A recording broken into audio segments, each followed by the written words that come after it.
En Decalb sabemos que nuestra genética marca historia y nuestra semilla crea futuro, porque combinamos los mejores híbridos con la última biotecnología y un amplio portfolio de soluciones integrales para tu maíz. Por eso, si es maíz, es Decalb.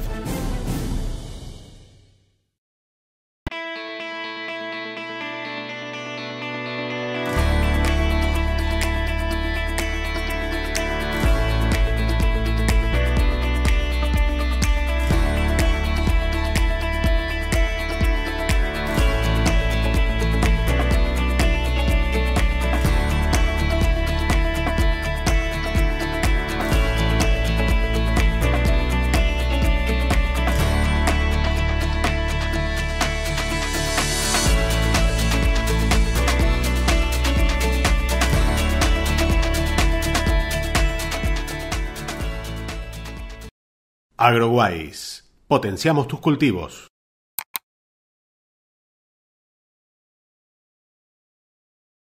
Bueno, buenas tardes.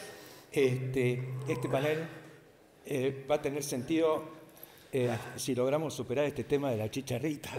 Si no, ¿de qué nos sirve el precio si no hay producción?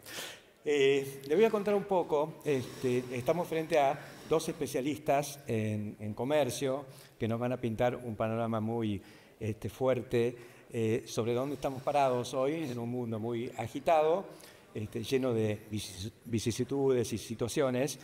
Y bueno, para explicar qué hago yo acá, les voy a contar una pequeña anécdota de una familia que vivían muy felices, muy tranquilos en un chalet, en una casita, hasta que de pronto se les ocurre introducir a un nuevo habitante y entran con un gatito, que lo llevan bien de chiquito, gatito macho, y al principio todo barro, todos jugaban con el gatito se mandaba sus escapadas, pero volvía y todos felices, muy divertido, hasta que el muchacho empieza a desarrollar sus hormonas y todo lo que le pasa en general a los distintos seres vivos, y de pronto las escapadas eran más ruidosas y a la noche había fiesta en la azotea, maullidos de gatos y gatas y ya no se podía dormir. La cosa fue creciendo hasta que un día dijeron, bueno, basta con esto, santo remedio, lo llevan a la veterinaria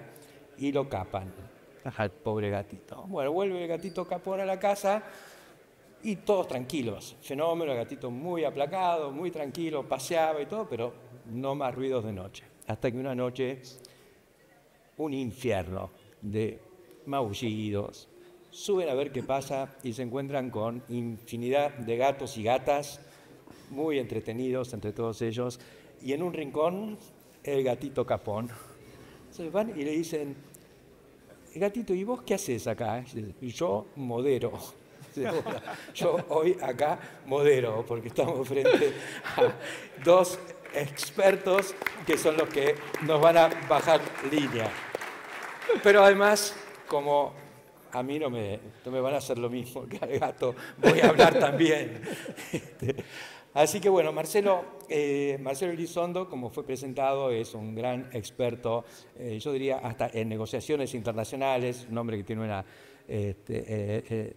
enorme trayectoria viéndola. Y entonces la pregunta hoy, para arrancar con esto, es ¿cómo la estás viendo? ¿Qué pasa? ¿Qué oportunidades y amenazas hay en el mundo para el maíz argentino? Bueno, gracias Héctor por la oportunidad de compartir este panel con vos y a todos los presentes por estar ahí. Aunque tengo un amigo que dice que hay que agradecer al final porque al principio están todos. Pero bueno, tenemos la costumbre de agradecer al principio.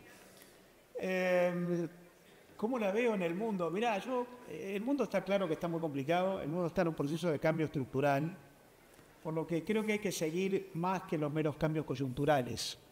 Si uno mira lo coyuntural, bueno, ¿qué va a pasar con los precios? FAO dice los próximos años los precios de los commodities agrícolas van a estar más o menos como ahora, un poquito para arriba, un poquito para abajo, moderados y promedio.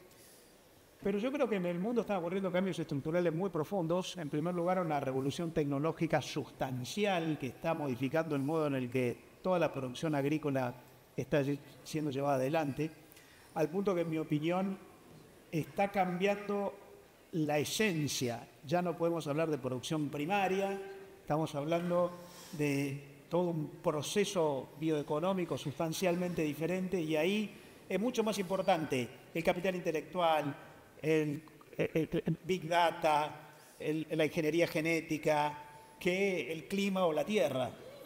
Por lo que probablemente haya que seguir más en el mundo las oportunidades por el lado del acoplamiento con la revolución tecnológica que por la coyuntura de los precios que nos están hablando de lo que ocurre hoy. Por lo que en términos de oportunidades está por un lado la revolución tecnológica crítica, si no acoplás, perdés. Por otro lado, la enorme incidencia de la geopolítica. La geopolítica ha pasado a ser un actor de la economía y de la microeconomía. Hay un trabajo muy interesante del Banco Mundial que releva entre las principales empresas del mundo cuáles son sus principales preocupaciones. Y todos los años daba primera preocupación lo ambiental, porque eso implica condicionamientos para la producción. La segunda preocupación, lo tecnológico. El año pasado, la última edición, la primera preocupación, la geopolítica. Porque la geopolítica te condiciona la logística, te condiciona el proveedor, el cliente, los precios. Por lo que lo segundo que hay que ver para mí es claramente la geopolítica, no solamente por la geopolítica que hacen los países, las empresas hacen geopolítica. Cuando eligen mercados, cuando analizan cadena de valor. Y obviamente lo tercero, que es muy importante, es para quién trabajamos. Si somos productores agropecuarios, ya no somos aislados, que nos movemos en cadenas en las cuales las operaciones son one shot. Voy, vendo, cobro y vuelvo. Sos una cadena de valor en la que probablemente te van a estar analizando más por tu capacidad productiva que tu producto de una cosecha puntual, por tu legitimidad cognitiva y tu capacidad de acompañar la evolución de la cadena de valor. Entonces es muy importante entender el cliente, establecer lo que John Kay llama arquitecturas vinculares, que son contratos relacionales estables hacia adelante. Y en ese marco, ¿cómo veo el mundo? Con oportunidades y con grandes desafíos. Oportunidades porque creo que va a seguir incrementándose la demanda de productos agrícolas, pero con desafíos, porque nosotros tenemos que ir acompañando en la exigencia, y el acompañamiento es micro, nosotros, atributos competitivos y país, que tiene que ir implementando reformas. De modo que es un terreno que se mueve, oportunidades hay muchas, pero si el terreno se mueve, lo tenemos que ver nosotros también. Planteaste varios puntos sobre los que vamos a volver específicamente, pero bajando un poco más por ahí a la coyuntura, corto plazo, campaña 2024-2025. Sebastián Salvaro, ¿cómo estás viendo el panorama de precios? Bueno, me sumo al agradecimiento también, la verdad que es un verdadero placer estar acá con ustedes. Y te diría que cuando uno quiere construir precios en el análisis de grano o de cualquier otra cosa, me gusta dividirlo como en dos grandes capítulos. Un capítulo internacional, que muy bien lo detalló Marcelo recién, que eso, cada una de las cosas que fue diciendo Marcelo tiene impacto en los precios, por supuesto, y eso te genera ciertas volatilidades y en algunos casos hasta un cambio de tendencia. Y el segundo capítulo lo divido, si querés, en dos subíndices, algo un poquito más estructural en el tiempo, digo, ¿qué pasó en los últimos años? Y el más coyuntural, que es la pregunta tuya, ¿qué vemos de corto para el próximo? En el primer subíndice te diría que no deberíamos dejar de mirar lo que viene ocurriendo con países oferentes de maíz, llamémosle Estados Unidos, que siempre lo analizamos por ser el principal productor, consumidor, exportador, ¿no? Nos genera un poco la dinámica del mercado de maíz en el inicio de las campañas siempre. También qué es lo que vino pasando con Ucrania con un sesgo exportador muy grande, siendo también el 12% de su PBI, todo lo que tiene que ver con productos agrícolas, que tiene una necesidad en una situación geopolítica conflictiva, ya 2 años de guerra largos, con lo cual eso te juega a menor precio. Por otro lado, Brasil, que Brasil venía mostrando hasta los últimos 7 años la puntita de un iceberg que hasta te diría todavía no terminamos de ver el 30% de lo que se viene, me parece a mí, de Brasil, que es que básicamente incorporó 500.000 hectáreas por año de maíz en los últimos 6 años. Si nos ponemos a ver, metió la mitad de superficie de lo que siembra Argentina en 6 años, ¿sí? Y por otro lado, Argentina post-2015 también duplicando producción, producto de la baja en su momento de los derechos de exportación, que incentivó mucho al productor agropecuario para que así sea. Entonces, en esa combinación de factores uno diría, bueno, tuviste más oferta. Y la respuesta es no tuviste más oferta porque tuviste algo transversal a todo, que fue el clima. Entonces venís de 3 años con clima, etcétera, etcétera. Que algunos países en algún momento tuvieron más producción, después la erraron, después Brasil venía para tener un volumen gigantesco, se redujo el año pasado y ahora nos pasa a nosotros con el tema de la chicharrita. ¿Eso por qué no lo vimos tan impactado en precios? Porque tuvimos una demanda que estaba activa, por definirla activa, ¿no? Creo que el mundo de los analistas hoy, si tenemos que echarle el ojo o el doble clic, se lo estamos haciendo al comportamiento y a la dinámica que tiene la demanda. ¿Y ahí por qué digo esto? Porque tenemos la demanda, si querés, del mundo asiático con China a la cabeza, para maíz, para sorgo, para cebada, que no lo teníamos, y por otro lado tenemos la demanda para los biocombustibles, que con una conversación, si querés, hasta filosófica larga, qué es lo que pueda llegar a pasar con eso, porque cuál es el verdadero aporte que tienen los biocombustibles, para sí o para no. Hay posturas extremas, pero en el medio, bienvenido a nosotros como productores agropecuarios de Argentina. Y te diría que eso jugó a favor de que la sobreoferta posible no te haya impactado en precios. Conclusión de esto, les quiero transmitir que estamos en un mundo de maíz recontraofertado, que dependemos mucho de esta volatilidad climática que tenemos todos los años, que hasta ahora al hemisferio norte no le complicó, y ahora empieza el partido del hemisferio sur y me voy metiendo en la 24-25 de cara a lo que pueda llegar a pasar en Brasil y en Argentina fundamentalmente. Y ahí hay como 2 puntos. El primero es cómo cierra la campaña de 23-24, hay que echarle mucho el ojo a eso en el análisis. Y la otra es cómo vamos a hacer la apertura de la 24-25. La 23-24, ¿qué nos está pasando en la Argentina? Que vamos con un carry de stock históricamente alto. Nunca llegamos con un carry. Argentina hoy tiene, y voy a exagerar un par de millones, pero para que quede un número redondo, tenemos 30 millones de toneladas de maíz sin preciar.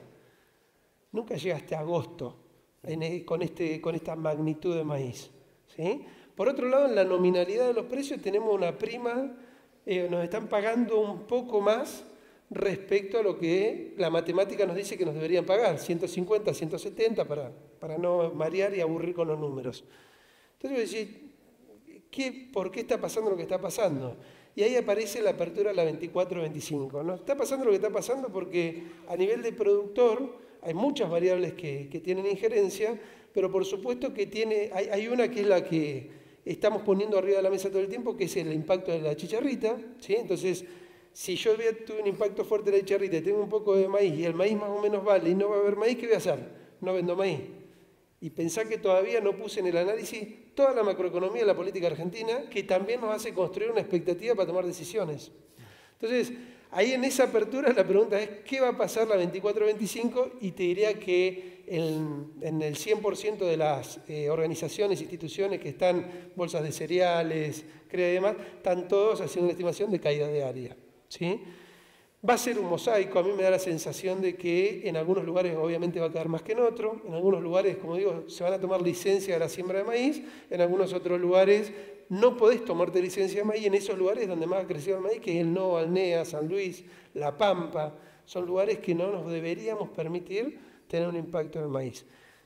Pero el productor se está preguntando qué es lo que verdaderamente va a decidir. Y entonces en eso hay un parate comercial por un lado, y por último, con esto cierro esta primera pregunta que te la hice larga, pero me parece válido el contexto, está relacionado a cuál es el negocio que estoy encarando de cara a la campaña que viene, que tengo un inverso en el mercado, o sea, tengo menos precio el año que viene que hoy, y ahí empiezan las expectativas. Bueno, ¿lo hago o no lo hago? Y no tengo renta para hacerlo. Entonces, a lo mejor tengo que bajar un poquito más del área o no. Pero el mejor compañero de cualquier cultivo que hagamos en la Argentina es maíz.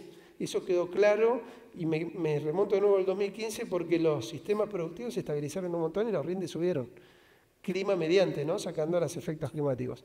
Entonces, va a caer el área, estamos sobreofertados en el corto, me parece que hay para tomar decisiones que obviamente la tenemos que poner en la construcción de un escenario macroeconómico porque te va a impactar en la brecha cambiaria, en el tipo de cambio, en la tasa de interés, que son las variables que el productor, o las señales que el productor está esperando que muevan para comercializar más lo disponible. Compleja la 24-25 y el cierre de la 23-24 estamos con el caballo entrando en la curva. Antes de pasar a Marcelo, quería que precisaras un numerito que quería entender, 30 millones de toneladas sin precio todavía. 30 millones, 28 millones es el número real, te dije 30 para redondearlo, es 28 millones de toneladas tenemos de maíz que no tienen precio. Y a eso le tenés que sumar también el volumen de soja, que tenés otro volumen parecido. Entonces, cuando empezás a sumar todo eso, tenés como un fin de año tal vez sobreofertado, sería la palabra, en la economía doméstica, que juega a favor de las cuentas públicas, pero no sé cuál a favor del productor agropecuario.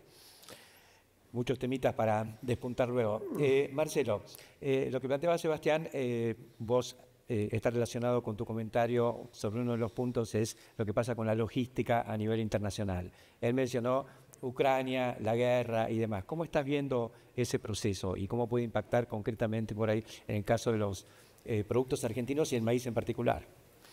Yo te diría que a nivel internacional hay muchos temas en juego. Uno de ellos, por supuesto, es la guerra en Ucrania. Paradójicamente, da la sensación de que el mundo más o menos ya se acomodó a la guerra en Ucrania. Hoy tenés problemas más serios como el Medio Oriente y el Mar Rojo. El Mar Rojo hoy está más rojo que el negro, el Mar Negro. Y las agresiones de los hutíes. Hoy la reducción del paso de buques con carga por el canal de Suez es de más del 70%.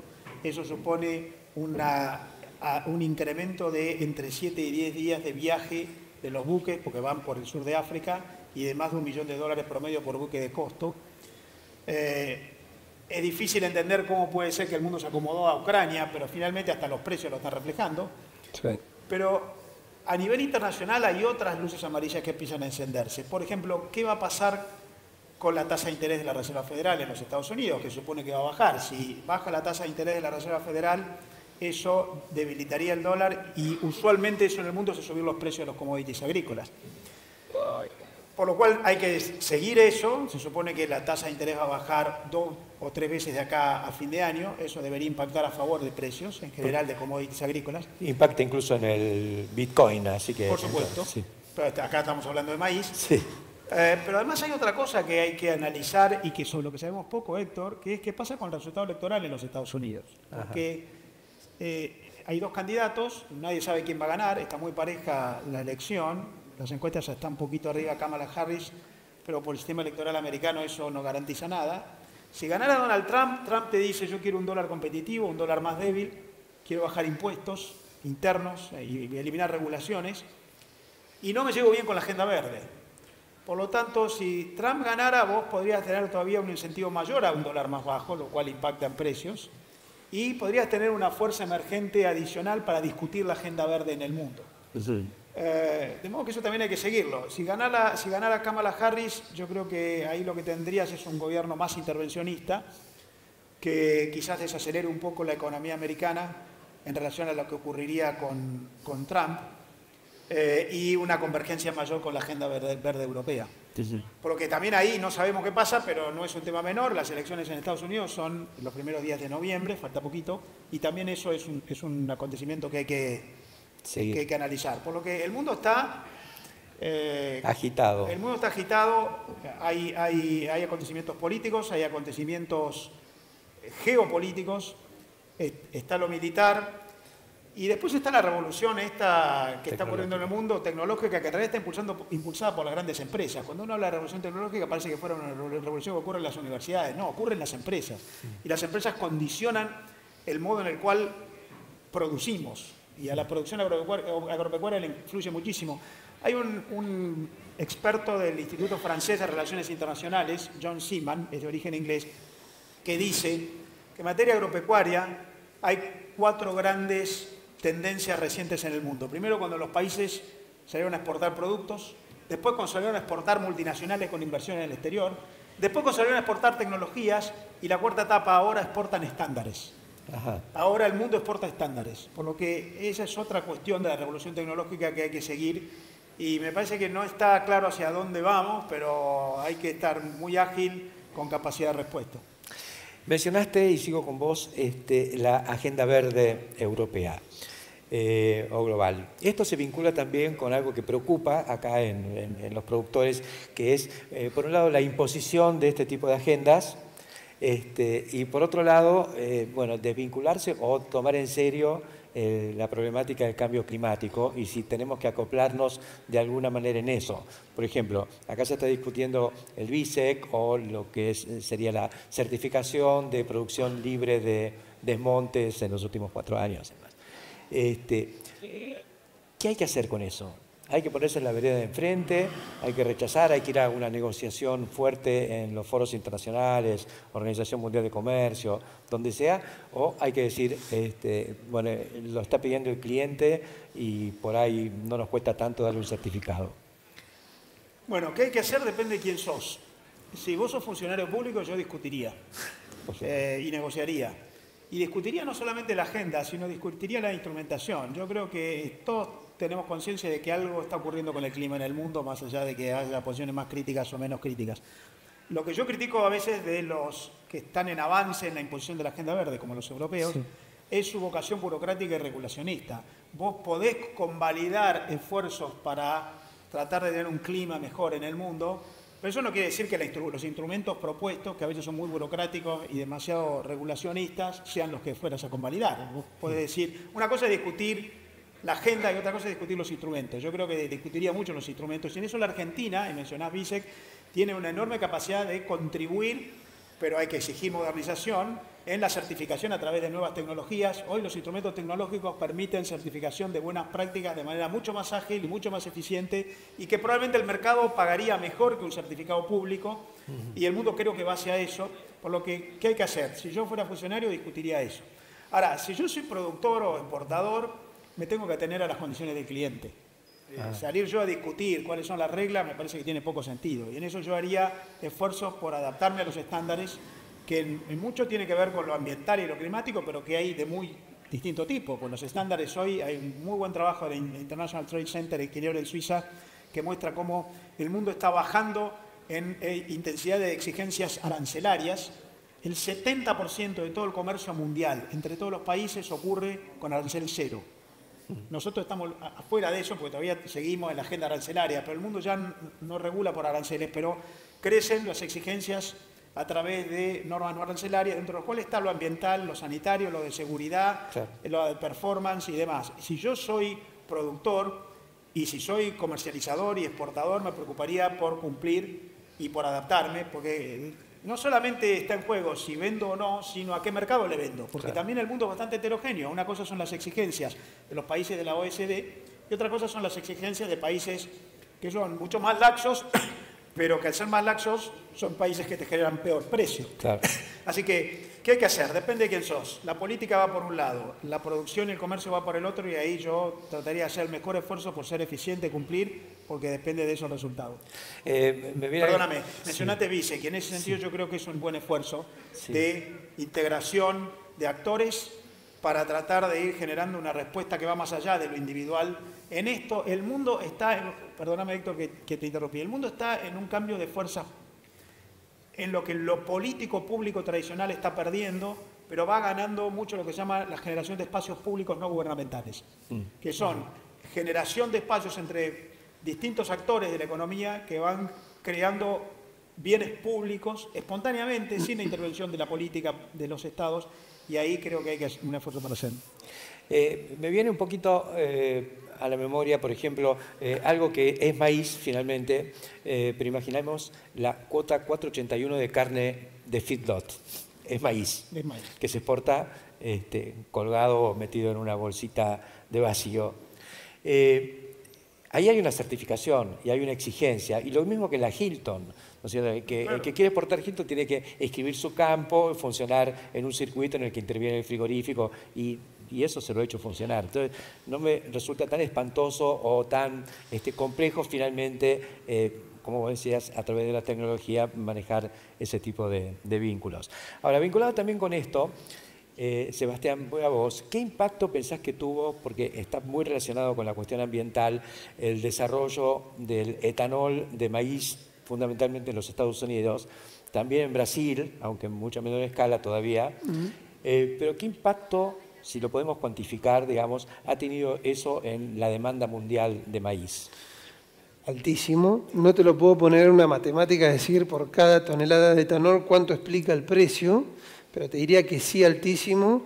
Pensemos que 25% de la producción americana va para etanol. Es algo que, como decía al principio, podemos ponerlo casi en puntos a favor o en contra, sin ideologizarlo, pero que sí tiene mucha importancia, no queda duda. La pregunta para el precio del maíz, la pregunta que muchas veces queda en el aire es cuál es el aporte que tiene el biocombustible, el etanol base maíz, para la matriz energética. Y ahí aparecen los a favor y en contra de todo esto. Me paro en productor agropecuario de General Pico La Pampa y digo, ¿qué vino a hacer el etanol para mí? Y me dio una fuerza terrible para los precios, porque me generó una demanda que no existía hasta el momento que estaba. Pero de nuevo, aparecen, y a medida que el dato que compartía Marcelo es impactante, 70% del comercio mundial está regulándose prácticamente sin aranceles. Si vamos a ese escenario, la pregunta es, sin aranceles, sin restricciones, sin mandatos, ¿qué va a pasar con el biocombustible? Esa es la pregunta que yo le dejaría a un productor agropecuario de la Argentina hoy, cuando quiero llevarlo a precio y lo quiero llevar a margen y quiero llevarlo a la decisión de la campaña 24-25.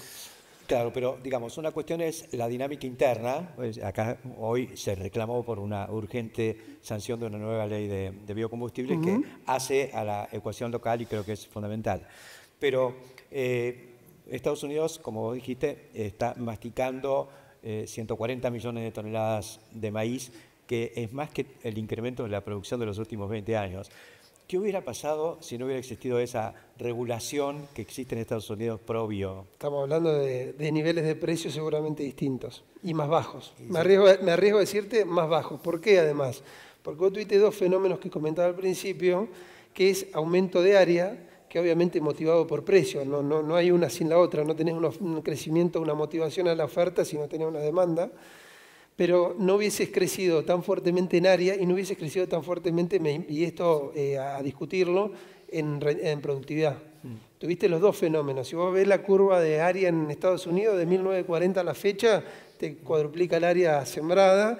Solamente en 100 años, 4 años, la soja le gana en área al maíz, con lo cual te das cuenta que el farmer americano quiere hacer maíz. Y esa cultura, hasta te diría que la estábamos incorporando nosotros, pues nos había encantado, nos encanta, me parece, corríjanme que hay muchos productores, hacer maíz. Nos gusta hacer maíz, nos empezó a gustar hacer maíz.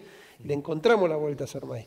Sin esa demanda de biocombustibles, seguramente no hubiese pasado este fenómeno, que este fenómeno es creación de valor, ¿no? Porque detrás de esto que estoy diciendo, no solamente hay más consumo de combustible, tractores, maquinaria, sino también hay más genética, más know-how. O sea, todo el mundo tecnológico alrededor de la genética, que a veces lo conversamos poco en nuestro ámbito, es infinitamente grande y te diría que es uno de los transversales que más inversiones recibió en los últimos 10 años, más que fintech. Y estamos trabajando en genética animal, genética vegetal, que hay un montón por hacer ahí. En conclusión, me parece que ha sido una ayuda muy buena para la nominalidad de los precios, y eso obviamente para nosotros como país, para nosotros como productores de Argentina, sin ninguna duda.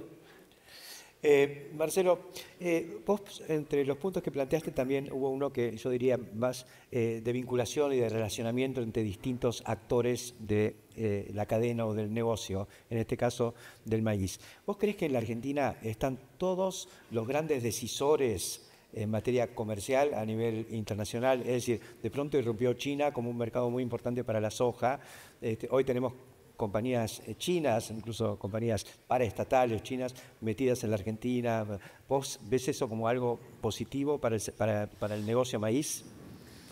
Yo creo que en la Argentina debería haber más empresas internacionales involucradas. Por lo tanto, es positivo que haya empresas globales involucradas, pero creo que hay menos que las que deberíamos tener. Claro.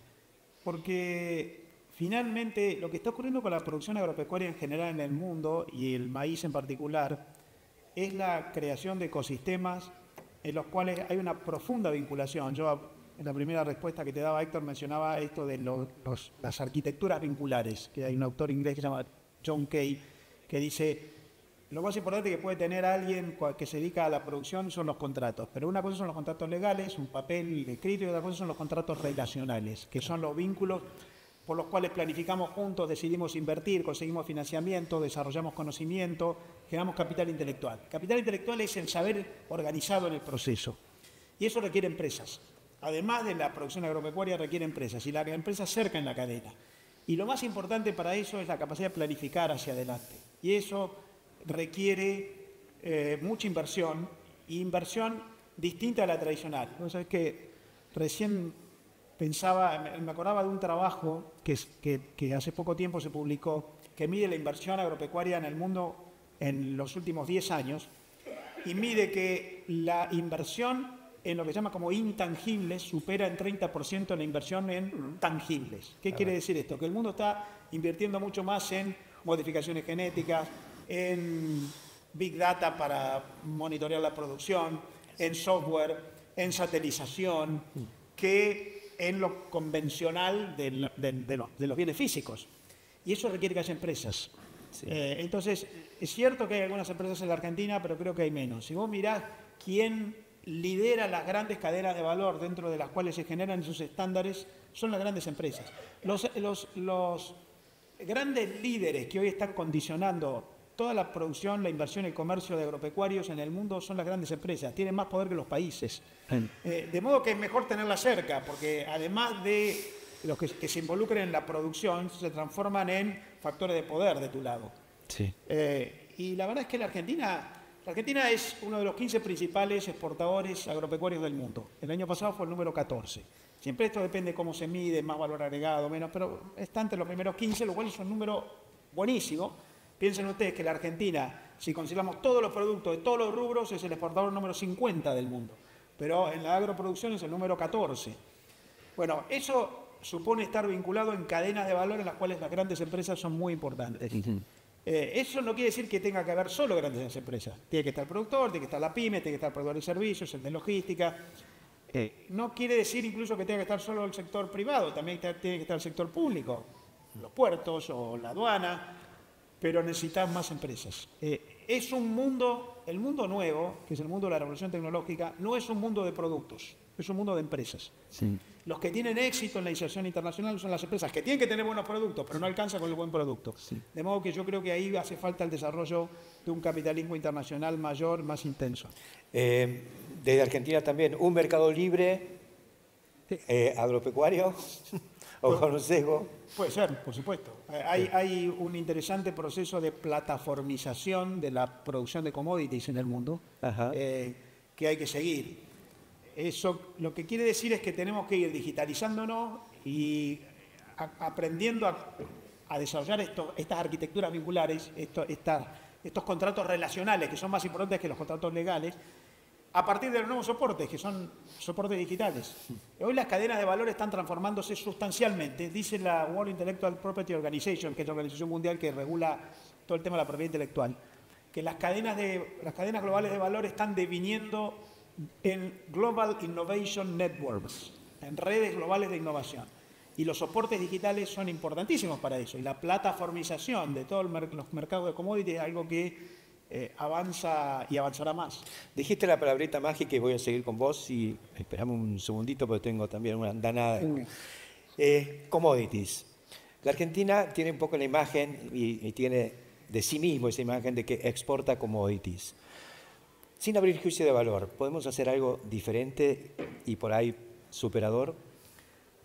Bueno, primero, yo creo que lo que tenemos que sacarnos de la cabeza es la carga valorativa de la palabra commodity. Si vos pensás, bueno, esto vos, Héctor, lo venís pregonando desde todo ámbito y en particular desde Clarín desde hace mucho tiempo. Si vos pensás la enorme cantidad de generación de valor que ocurre en toda la cadena agroproductiva o bioeconómica de la Argentina, ya la palabra commodity quiere decir una cosa distinta. Todo eso que mencionábamos hace un rato, desde las modificaciones genéticas, pasando por el capital intelectual y terminando por la certificación de estándares. La verdad es que podemos seguir llamándolo commodities porque hay un tema de diferenciación de precios, pero en términos de generación de valor, yo tengo mi idea, y es que no hay ningún sector económico productivo en la Argentina en el cual la economía y el conocimiento se plasme de manera más profunda que en la bioeconomía. La economía y el conocimiento se da mucho más en la agroproducción en la Argentina que en muchos sectores en los cuales se supone hay pura tecnología. Por lo que, primero, ¿qué es commodity? El commodity ya no es la producción primaria tradicional, tiene una enorme cantidad de generación de valor. Ahora, lo segundo es, la verdad es que en la medida en que vos avanzás en esto de la certificación de condiciones cualitativas, lo que estás haciendo es descomoditizando.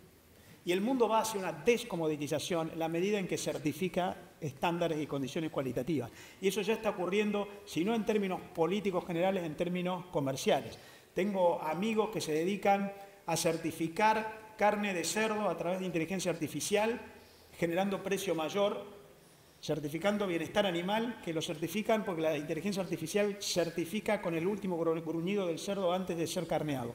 Y eso modifica la certificación sobre condiciones de bienestar animal.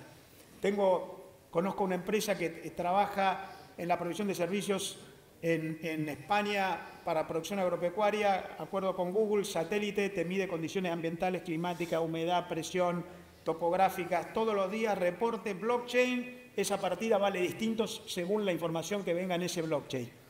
El mundo va hacia la descomoditización, aun cuando sigas haciendo producción agropecuaria, y yo creo que ahí hay todo un esfuerzo esa es la revolución tecnológica que viene por delante. Podemos seguir llamándola commodity si querés, pero la palabra significa otra cosa. Alto vuelo, te digo que esto dispara un montón de cosas. Y se me ocurre decir, la semana pasada fue el congreso de APRESID, digamos, y yo creo que la siembra directa hecha en la Argentina le regaló al mundo la externalidad positiva de mejorar la ecuación de emisiones, digamos. Cuando no se hablaba de no se cobraba, digamos, pero era un producto distinto, cualquier producto agrícola argentino metido en nuestro sistema de siembra directa. Y yo diría que el maíz del que se habló acá, hoy en un panel de biocombustibles, que tiene, estaba planteado también acá, la mejor huella de carbono del mundo, tampoco eso se está expresando en valor todavía. Hay una tarea, ¿vos qué pensás? Totalmente de acuerdo, recontra alineado a todo lo de Marcelo. Me parece que a nivel, quiero venirme a la micro un toque, a nivel empresa agropecuaria tenemos un gran desafío que tiene que ver con cómo nos imaginamos organizacionalmente en esta economía que describe muy bien Marcelo, de la cual abono y coincido al 100%, que va por ahí, ¿no? O sea, ¿qué es por ahí? ¿Cómo nos estamos imaginando? ¿Con absolutamente todo? ¿Voy a tener las capacidades para manejar el dron que está allá sentado afuera? ¿Necesito capacidades distintas para mi misma organización, que es producir maíz, soja, trigo, lo que fuere? Creo que el desafío en la micro es ese. A veces no nos animamos porque tenemos una excusa perfecta que es Argentina con su coyuntura y que es la que tenemos que saltar para poder estar conversando ese tipo de cosas. Y en el maíz me parece que te permite eso, porque hablar de maíz... necesariamente la pregunta es, ¿siembro más, siembro menos? ¿Siembro más, siembro menos? La chicharrita, ¿qué pasó? No sé qué, pero la realidad es que el maíz, si lo miramos como sistema, nos da una oportunidad de pensarnos más allá de una campaña, más allá del corto plazo y más allá de una empresa en términos, si querés, de rentabilidad anual, que en algún momento nos lo enseñaron a hacer, nos quedó tanto en la psiqui que no lo podemos mover, pero la agricultura no es un año, y cualquiera de los que está acá lo tiene más que claro. Entonces, si no, ¿qué voy a hacer con el maíz? No sé, voy a sembrar menos. Y el año que viene, como me dicen algunos consumos que tengo la oportunidad de asesorar, me dicen, el año que viene, ¿cómo vamos así? El año que viene vas a estar acá, vas a sembrar maíz, tranquilo, no nos desesperemos. Ya entendimos cómo funciona esto. Ahora tenemos que agarrar la parte positiva que nos deja la chicharrita, que lo conversábamos recién en los pasillos, que es que fíjense que rápidamente la chicharrita logró algo importante, te diría, que es que nos unió rápido para ver cómo le encontramos la solución al tema. Conmovedor. Impresionante. Vos te vas a la red de monitoreo de chicharrita y están no sé cuánta cantidad de técnicos poniéndole cabeza, años de investigación, años de estudio al servicio absolutamente de todo para que de forma colaborativa saltemos esta problemática. Yo me quedo con eso. Para mí eso es grandioso, si me pregunta. Sí. Más allá del precio. O sea, el precio, hoy tenemos que decir, arbitremos todo lo que podamos, saltemos esta campaña, porque además lo que nos propone la Argentina, en teoría, es un cambio de modelo que los más de 40, a veces le ponemos un signo de pregunta, los de menos de 40 lo están recontrabancando de esto. Así que capaz vaya por ese lado. Perdóname, dos cosas digo sobre eso. Primero, ¿eso es capital intelectual? 100%. Y segundo es espacios públicos no gubernamentales. A ver, profundiza un poquito. Hoy en el mundo la revolución tecnológica está sobrepasando la capacidad de los países. La revolución tecnológica está en manos de las empresas. ¿Sí? La capacidad regulativa de los países de acompañar la revolución tecnológica los está dejando atrás. Y lo que está ocurriendo, porque finalmente los bienes públicos los necesitas, es la generación de coaliciones horizontales, de abajo hacia arriba, espacios públicos no gubernamentales para tratar asuntos que individualmente cada uno no puede resolver y para lo cual requiere comunidad. 100%. Entonces ahí hay creciente emergencia de espacios en los cuales se vinculan universidades, productores, industrializadores, comercializadores, prestadores de servicios, lo que se llama la mesoeconomía. No es la macro, que está en manos del gobierno, ni la micro de su propia empresa, es la mesoeconomía.